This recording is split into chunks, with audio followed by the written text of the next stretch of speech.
People say that happiness is not in money but in shopping. But have you ever wondered where the stuff you buy came from?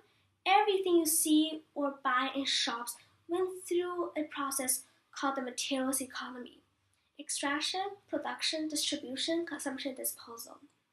Ladies and gentlemen, all members of the audience, today the resolution we're dealing with is the contentious issue of how does the materials economy impact our environment. Unfortunately, it has tons of negative impacts on our environment, and it is becoming worse as the population grows. So let's start off with natural resource exploitation. It also means using up our resources, and guess what? We're running out of them.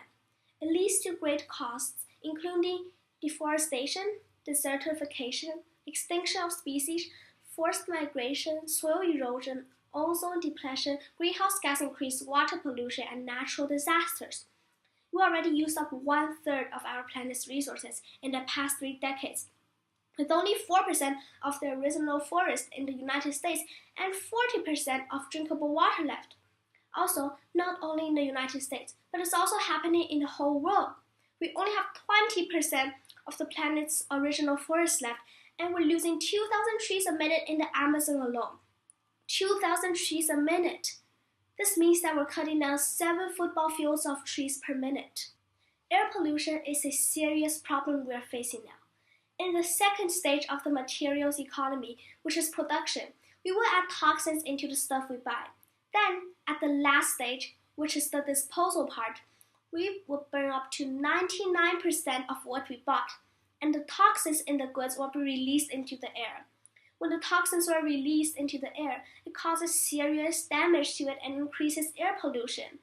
A few years ago, in 1948, several industrial air pollution caused deadly smoke, and 20 people were suffocated in Delmarva, Pennsylvania, with more than 7,000 people sick. As you can see, this is terrible. People are actually getting sick and dying because of air pollution, and we have to stop it now to prevent further damage to us and nature. Have you wondered where the waste goes when we dump them? Well, here's the answer. They go to huge garbage dumps, such as the Pacific Garbage Patch. Humans did not worry much about waste management at first. However, as permanent communities developed, they designed dumping areas for people to dispose their waste. They are called open dumps. They're commonly used in many parts of the world.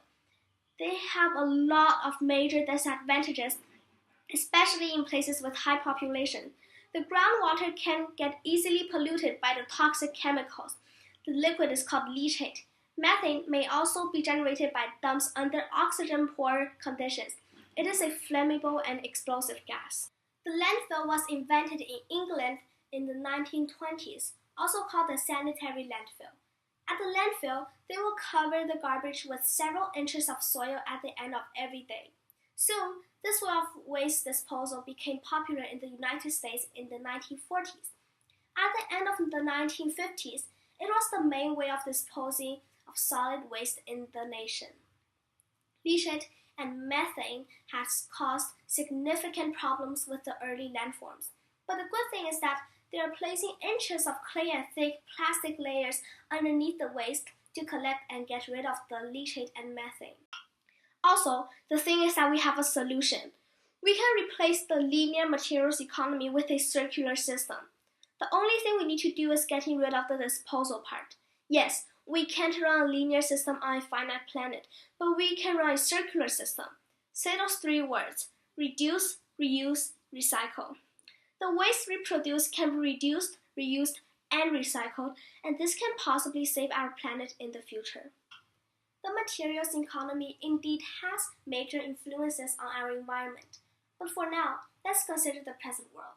We are slowly learning from our mistakes in the past and trying to improve for the future. Well, at least some people.